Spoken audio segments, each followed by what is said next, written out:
కాంగ్రెస్ లో ఏం జరుగుతోంది? కేసీఆర్ భరోసా ఇచ్చినా, కేటీఆర్ నచ్చచెప్పినా, హరీష్ రావు ఆగమని అడిగినా ఎమ్మెల్యేలు ఎమ్మెల్సీల వలసలు ఎందుకు ఆగడం లేదు? కాంగ్రెస్ సర్కారు ఆపరేషన్ ఆకర్ష్ కారణంగానే ఇదంతా జరుగుతుందా, లేదంటే మరేదైనా కారణం ఉందా? తాజాగా జోగులాంబ గద్వాల జిల్లాలోనూ కారు పార్టీ నుంచి వలసలు మొదలైన వేళ అందరిలోనూ ఇదే చర్చ.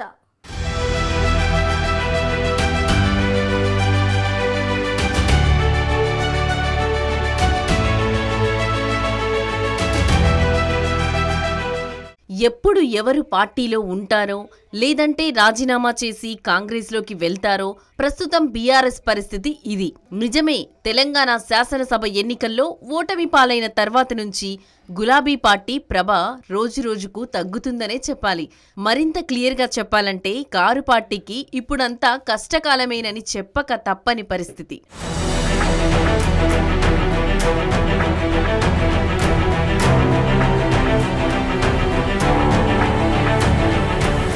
తాజాగా నడిగడ్డగా పేరు పొందిన జోగులాంబ గద్వాల జిల్లాలోనూ బీఆర్ఎస్ గడ్డు పరిస్థితులను ఎదుర్కొంటోంది. ఇప్పటికే గద్వాల ఎమ్మెల్యే బండ్ల కృష్ణమోహన్ రెడ్డి గులాబీ గూటి నుంచి బయటకు వచ్చి కాంగ్రెస్ హస్తం అందుకోవడంతో జిల్లాలో కారు పార్టీకి గట్టి షాక్ తగిలినట్లయింది.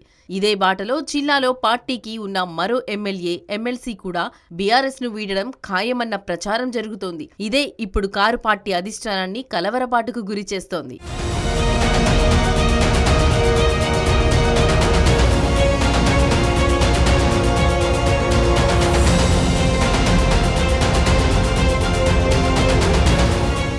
ఉమ్మడి పాలమూరు జిల్లాల్లో మొత్తం 14 అసెంబ్లీ స్థానాలు ఉండగా తెలంగాణ అసెంబ్లీ ఎన్నికల్లో కేవలం 2 చోట్ల మాత్రమే గెలిచింది. గద్వాల్, అలంపూర్ నియోజకవర్గాల్లో మాత్రమే బీఆర్ఎస్ అభ్యర్థులుగా పోటీ చేసిన బండ్ల కృష్ణమోహన్ రెడ్డి విజయం సాధించారు. పార్టీ తలెత్తుకునేలా చేశారు. కానీ ఇప్పుడు పరిస్థితి గమనిస్తే సీన్ మొత్తం మారిపోయినట్లుగా కనిపిస్తోంది.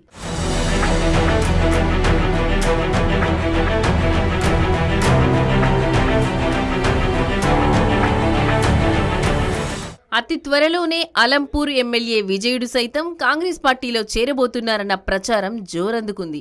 ఇందుకు సంబంధించి తుది చర్చలు సాగుతున్నాయని, అన్ని అనుకున్నట్లుగా సాగితే ఆయన సైతం కారు దిగి హస్తంగుటికి చేరతారన్న టాక్ వినిపిస్తోంది. మరోవైపు జిల్లాలో ఉన్న ఎమ్మెల్సీ చెల్లా వెంకట్రామిరెడ్డి సైతం గులాబీ పార్టీని వీడి కాంగ్రెస్ దిశగా అడుగులు వేస్తున్నట్లే కనిపిస్తుంది. ఇప్పటికే ఆయన సీఎం రేవంత్ రెడ్డితో సమావేశం కావడం ఈ ఊహాగానాలకు మరింత బలం చేకూర్చింది. అయితే జిల్లాలోని సాగునీటి ప్రాజెక్టుల విషయంపై చర్చించేందుకే ముఖ్యమంత్రితో భేటీ అయ్యారని ఆయన అనుచరులు చెబుతున్నా అసలైన కారణం మరొకటి ఉందన్న వాదన వినిపిస్తోంది.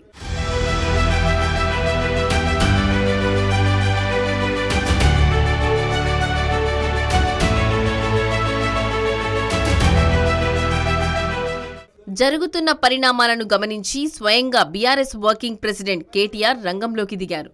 దిద్దుబాటు చర్యలకు ఉపక్రమించారు. గద్వాల నియోజకవర్గంలో ఉన్న వివిధ సామాజిక వర్గ నాయకులకు ఫోన్ చేసి మాట్లాడినట్లు తెలుస్తోంది. అంతేకాదు గతంలో బీఆర్ఎస్ నుంచి వెళ్లి కాంగ్రెస్లో చేరిన నాయకులకు సైతం ఫోన్ చేసి వెనక్కు రావాలని కోరినట్లు ప్రచారం సాగుతోంది. అంతేకాదు బీఆర్ఎస్ శ్రేణుల్లో ద్వితీయ శ్రేణి నాయకుల్లో ఉత్సాహం నింపేందుకు ఆయన త్వరలోనే జిల్లాకు రానున్నట్లు చెబుతోంది కారు పార్టీ యంత్రాంగం.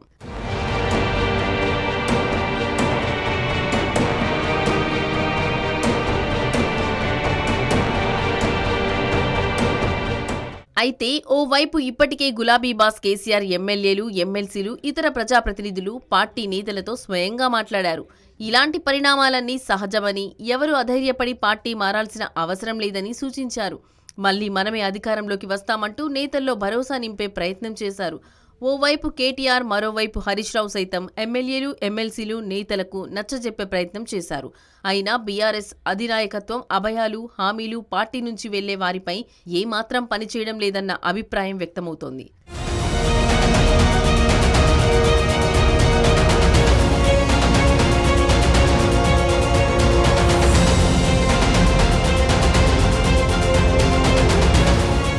నిజానికి గతేడాది జరిగిన తెలంగాణ శాసనసభ ఎన్నికల్లో గెలిచి హ్యాట్రిక్ కొట్టాలని బీఆర్ఎస్ భావించింది. కానీ వరుసగా 10 ఏళ్ల పాటు అధికారంలో ఉండడం, పలువురు సిట్టింగ్ ఎమ్మెల్యేలపై అవినీతి ఆరోపణలు, వ్యతిరేకతకు తోడుగా ఇతరత్ర కారణాలు అన్నీ కలిసి గులాబీ పార్టీ ఓటమి పాలైంది. 119 అసెంబ్లీ స్థానాలకు గాను 39 సీట్లతోనే సరిపెట్టుకోవాల్సిన పరిస్థితి తలెత్తింది. ఇప్పుడు ఈ సభ్యుల్లోనే ఒక్కొక్కరుగా ఎమ్మెల్యేలు జారిపోతున్నారు. ఇంకా పలువురు ఎమ్మెల్యేలు తమతో టచ్లో ఉన్నారని కాంగ్రెస్ నేతలు చెప్పడం చూస్తే హస్తం అగ్రనేతల టార్గెట్ వేరే అన్న విషయం స్పష్టమవుతోంది. అదే బీఆర్ఎస్ ఎల్పీని కాంగ్రెస్లో విలీనం చేయడం.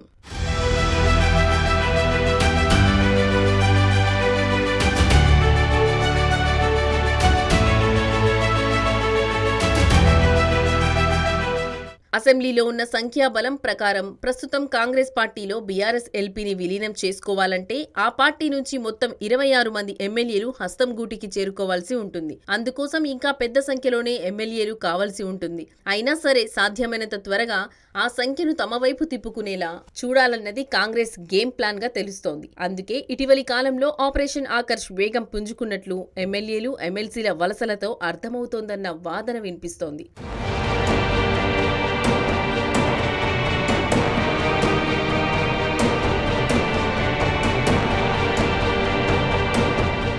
అయితే ఇదంతా జరగడానికి కారణం బీఆర్ఎస్ఏనన్న అభిప్రాయం రాజకీయ వర్గాల్లో వినిపిస్తోంది. తెలంగాణ అసెంబ్లీ ఎన్నికల్లో కాంగ్రెస్ పార్టీ మిత్రపక్షం సిపిఐతో కలిసి పోటీ చేసింది.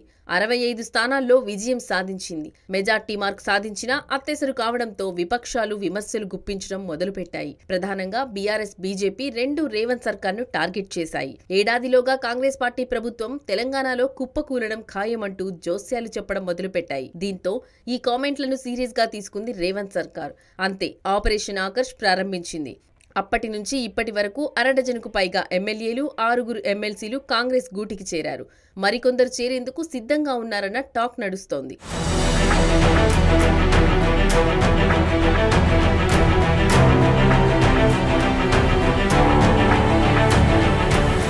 మరి పార్టీ నుంచి కొనసాగుతున్న వలసల్ని నిరోధించేందుకు బీఆర్ఎస్ అధినాయకత్వం ఇప్పటికైనా మరేదైనా కొత్త వ్యూహం అవలంబిస్తుందా? నేతల వలసల్ని నిరోధిస్తుందా?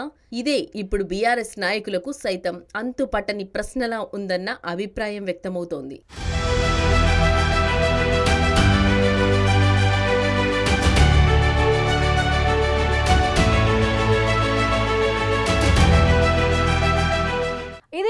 ఇదండి సంగతి కార్యక్రమం. రేపు మరో ఎపిసోడ్తో మళ్ళీ కలుద్దాం. అంతవరకు సెలవు. నమస్తే.